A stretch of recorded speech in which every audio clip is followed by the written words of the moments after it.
Olá pessoal, aqui é o Velgas. Hoje é dia 5 de outubro de 2025. A Ucrânia expulsa russos de vilas em Dnipropetrovsk. Militares russos se recusam a transportar combustível pela ponte da Crimeia. Quero convidar a quem não é inscrito para inscrever-se no canal. Peço a todos que deem um like, compartilhem com suas redes sociais e façam os seus comentários, que são sempre bem-vindos. Eu conto com vocês para atender aos meus pedidos que eu fiz agora, porque isso fortalece o canal. Em troca, eu vou lhes dar trabalhos de boa qualidade, vou sempre mostrar a verdade do que está acontecendo. Fake news aqui não são permitidas. Muito obrigado. As forças ucranianas, elas rechaçaram e limparam 4 assentamentos onde os russos estavam entrando em seus ataques na região da província de Dnipropetrovsk, ali próximo à faixa da fronteira administrativa entre as províncias de Dnipropetrovsk e Donetsk. Então, esses assentamentos que foram limpos, né? O exército russo foi interrompido o seu avanço e expulso, foram as vilas de Sosnovka, Koroshe, Novoselivka e Yanvarsk.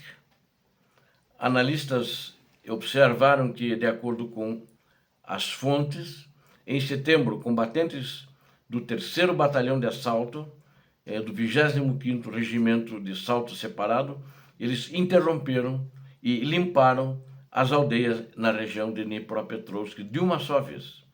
E agora os combates até a data de ontem, eles continuam com os russos tentando avançar naquela região, onde inclusive se infiltraram numa vila que eu relatei e hastearam uma bandeira, mas eles não estão conseguindo passar depois dessa expulsão que tiveram para o lado de Donetsk. De novo tiveram que voltar para lá, mas continuam fazendo as tentativas.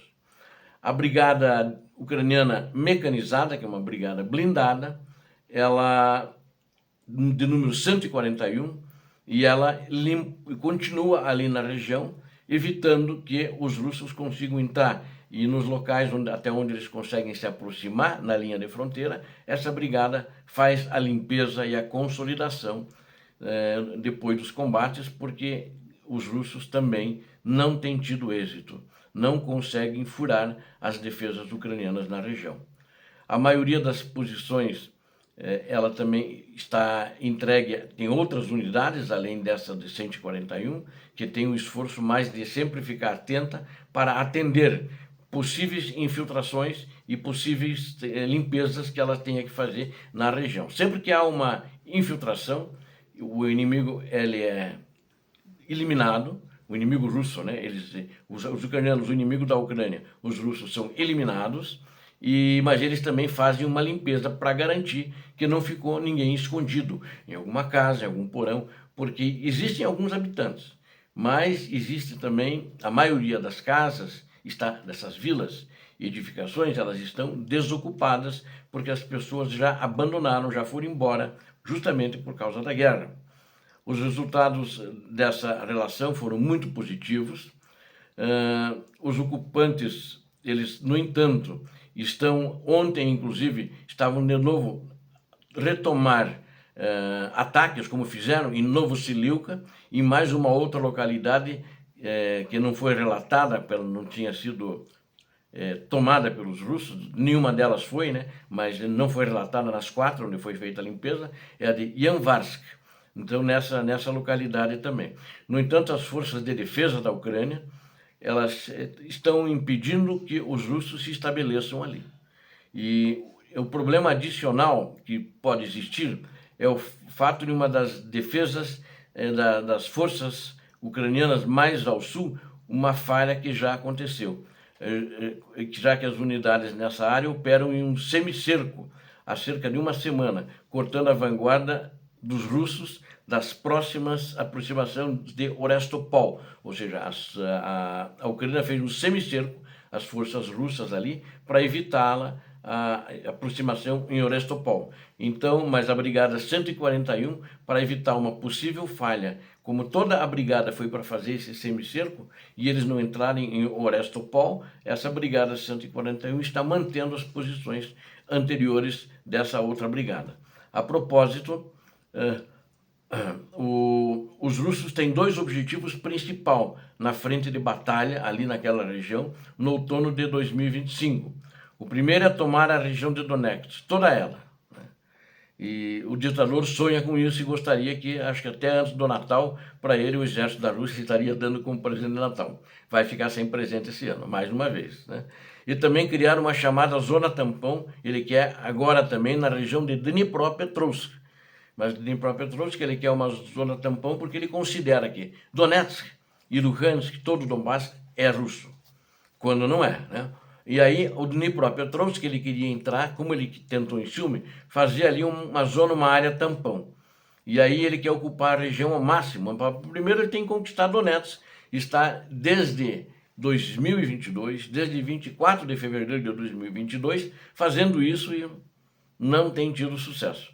Acho que não vai conseguir de novo tomar Donetsk e tampouco as outras localidades estratégicas, tais como Pokrovsk, Dobrupilha, Toretsk, né, entre outras. Ou seja, eu acho que não vai conseguir. A brigada mecanizada ucraniana de número 110, ela informou que em Verbovo, na região de Dnipropetrovsk, e lá está sob controle, ela informou isso ontem, né? Porque anteontem eu noticiei que foi um pequeno grupo lá e hasteou uma bandeira, né?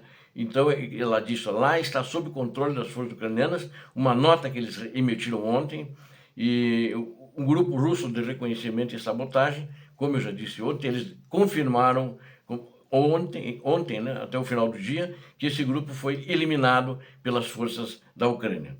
E as forças de defesa frustraram uma tentativa também na data de ontem de uma ofensiva russa para entrar em Novopaulisk, que também fica ali próximo, justamente a Dnipropetrovsk, que é caminho para eles entrarem dentro da província e fazerem essa sonhada zona tampão que o ditador da Rússia sonha toda noite quando ele vai dormir, se consegue dormir.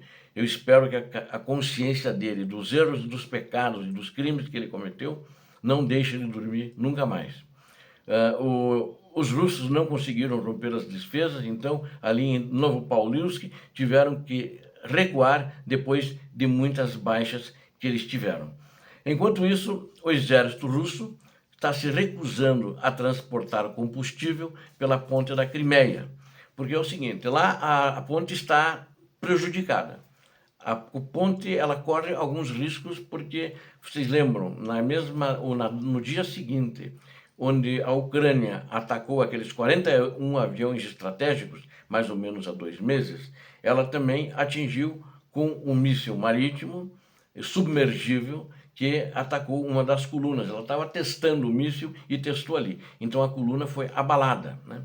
E então não é seguro o transporte, o número da carga reduziu, porque a parte rodoviária para carga ela está muito comprometida. Passavam carros pequenos, hoje não passam mais, eles interditaram. Mas eles estavam querendo passar combustível, porque existe falta de combustível. Eles estão com medo que ali na Crimeia, na península da Crimeia, passe a faltar combustível para a estrutura militar. Só que os militares não querem transportar, porque numa composição dessa, além do maquinista, e também vai uma escolta dentro, né? Ali dentro do trem, um dos vagões é escolta. E eles não querem, porque todos os ataques que a Ucrânia fez contra composições ferroviárias com combustível, não sobrou ninguém, mesmo a escolta não sobrou.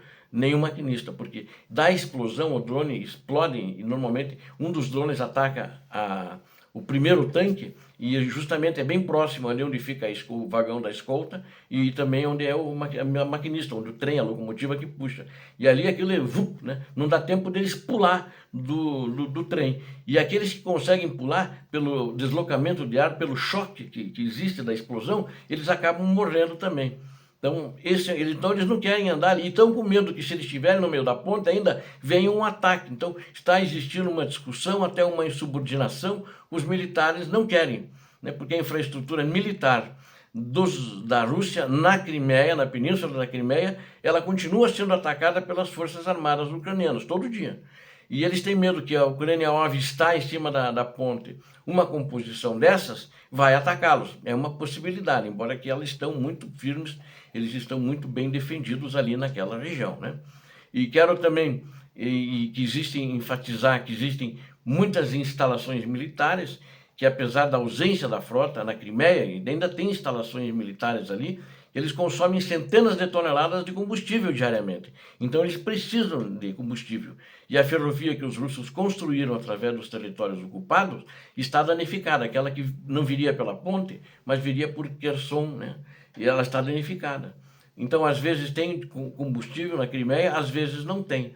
E eles também não querem trazer por navio, porque os navios têm sido alvo dos drones ucranianos, tanto alvos aéreos, drones aéreos, tanto alvos como drones marítimos, e também da Força Aérea Ucraniana. Então eles estão com medo naquela região. Em regra, o exército russo se recusa a transportar combustível pela ponte. É isso que está acontecendo hoje, o que é um sério problema para eles conseguirem resolver, sem dúvida nenhuma. O canal da Crimeia está bloqueado, né? Eles não conseguem passar, inclusive tem problemas para passar para o Mar de Azov. Eles bloquearam por causa depois daquele ataque do drone submergível ucraniano. Então eles bloquearam ali com armadilhas, com aço, né?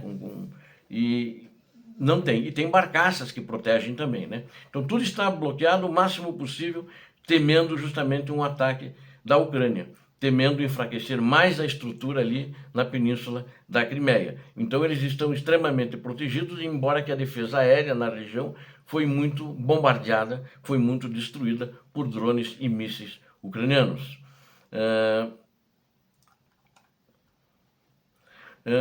Helicópteros e aviões de vários modelos também estão sendo avistados no ar na região, fazendo patrulhamento, até Su-57, que não tem entrado em combate, porque eles têm muito pequenos, eles andam com a escolta dos Su-34, né?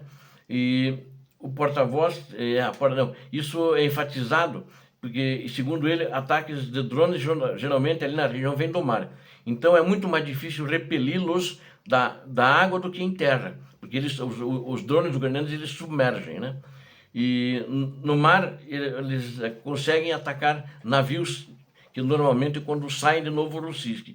Então eles estavam levando combustível, petróleo, inclusive para a Crimeia, e não conseguiram. Algumas vezes esses navios foram afundados. Então eles estão com um grande problema hoje. Eles estão ali na questão da Crimeia, e acho que eles vão continuar com esse problema durante o tempo que ocuparem a Crimeia. Existe um medo muito grande hoje que a Ucrânia recupere. Inclusive o ditador da Rússia, nessa última reunião que ele esteve há 2, 3 dias atrás em Valdai, ele ameaçou que se a Ucrânia retomar a península da Crimeia, eles vão partir para a escalada nuclear contra a Ucrânia. Eu acho que é mais uma baboseira que eles falam, uma ameaça que eles sempre falam e não concretizam, porque se colocar ali uma bomba nuclear, né, um objeto nuclear, vai ter repercussões para o povo da Rússia na região de Rostov e outros, e eu acho que ali é mais ou menos entre 400 e 500 quilômetros, Moscou, a capital, vai ter reflexos na capital, em Moscou. Com certeza a população vai ser atingida, mesmo que seja uma arma não estratégica, mas uma arma tática, como eles dizem, sob controle. Mas sobre a radiação ninguém tem controle. Vide a explosão em Chernobyl, que afetou milhares de pessoas, milhares de crianças, que foram tratadas de muitos cânceres, foram tratados de problemas de tireoide, leucemia, etc. Muito obrigado a vocês que assistiram esse vídeo. Eu conto com vocês. Inscrevam-se no canal, deem um like, compartilhem com suas redes sociais. Não esqueçam, fortaleçam o canal. Aqui eu dou para vocês a verdade do que acontece. Deus abençoe a todos vocês, Deus abençoe a Ucrânia, Deus abençoe o Brasil. Paz e bem, paz para toda a humanidade.